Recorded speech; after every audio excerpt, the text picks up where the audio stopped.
রাব্বি অনেক গরিব ছিল, সে সারাদিন একটি বস্তা নিয়ে গ্রামে ঘুরে বেড়াতো। আর যখনই গ্রামের ভাঙাচুরা প্লাস্টিকের বোতল টোতল পড়ে থাকতো সেগুলো সে তার ব্যাগে ভরে নিত। আর এই বোতল বিক্রি করে যে কয় টাকা সে পাইতো তা দিয়ে তার দুই বেলা খাবার হয়ে যেত। রাব্বি তার বউ বাচ্চা নিয়ে একটি ভাঙা টিনের ঘরে থাকতো। তারা এতটাই গরিব ছিল যে তাদের দুই বেলা খাবার ঠিক মতো জুটতো না। মাঝে মধ্যে খাবারের বদলে তারা পাতা খেয়ে দিন কাটিয়ে দিত। এত কষ্টের পরও রাব্বি কখনোই চুরি করার সিদ্ধান্ত নেয় না। একদিন রাত্রবেলা রাব্বি একটি বাংলোর পাশে বসে মনে মনে ভাবতেছিল। হঠাৎ করে রাব্বি দেখতে পায় তার সামনে মাটির নিচ থেকে আলো বেরোইতেছে। রাব্বি আস্তে করে উঠে দাঁড়ায়, তারপর সে সেইখানে গিয়ে মাটি খোঁড়া শুরু করে দেয়। কিছুক্ষণ মাটি খোঁড়ার পরে রাব্বি একটি লেমদানি পায়, আর তার পিছনে একটি ঘন্টা বাঁধা ছিল। লেমদানিটা হাতে নেওয়ার পরে রাব্বি শুনতে পায় যে এই লেমদানিটা মাটি থেকে উদ্ধার করবে তার প্রতিটা ইচ্ছা পূরণ হবে, শুধু তার বদলে তার একটি প্রিয় জিনিস হারিয়ে যাবে। রাব্বির হার্টবিট বাইরে যায়, আর সে মনে মনে ভাবতে থাকে সব থেকে প্রিয় জিনিস আবার কি। তারপরে রাব্বি বাসায় এসে তার ওয়াইফকে সবকিছু খুলে বলে। রাব্বির ওয়াইফ তানু অনেকটা ভয় পেয়ে যায়। তানু কিছুক্ষণ ভাবতে থাকে, তারপরে বলে আমরা 3 দিন ধরে না খেয়ে আছি, ফার্স্টে কিছু খাবার তো চাও। রাব্বি অনেকটা ভয়ে ভয়ে সেই ল্যাম্পপোস্টটি জ্বালায়। রাব্বি আস্তে করে বলে, হেই ল্যাম্প,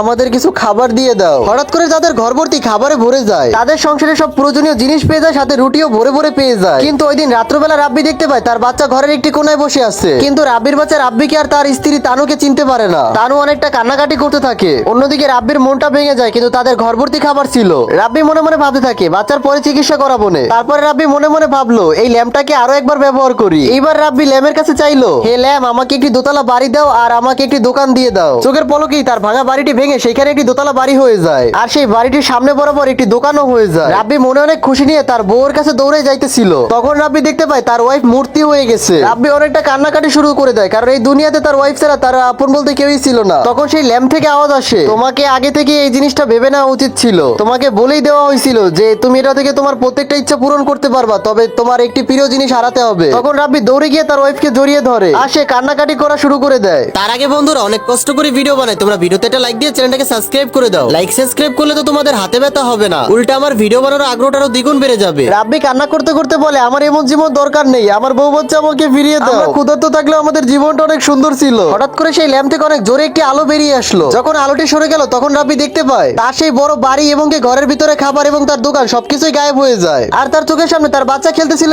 তার বউ অনেকটা খুশি ছিল। তারপরে রাব্বি সেই ল্যাম্পপোস্টটাকে সারা জীবনের জন্য মাটির নিচে পুঁতে দেয়। বন্ধুরা, এর আগের ভিডিওতে রাব্বি ভাই কমেন্ট করছিল ভাই আমার নাম দিয়ে ভিডিও বানান, আর সে কিন্তু আমাদের চ্যানেলটা সাবস্ক্রাইব করছিল। তোমরাও যদি চাও তোমাদের নাম দিয়ে আমি ভিডিও বানাই, তাহলে অবশ্যই চ্যানেলটাকে সাবস্ক্রাইব করে তোমার নামটা কমেন্ট সেকশনে লিখে যাও।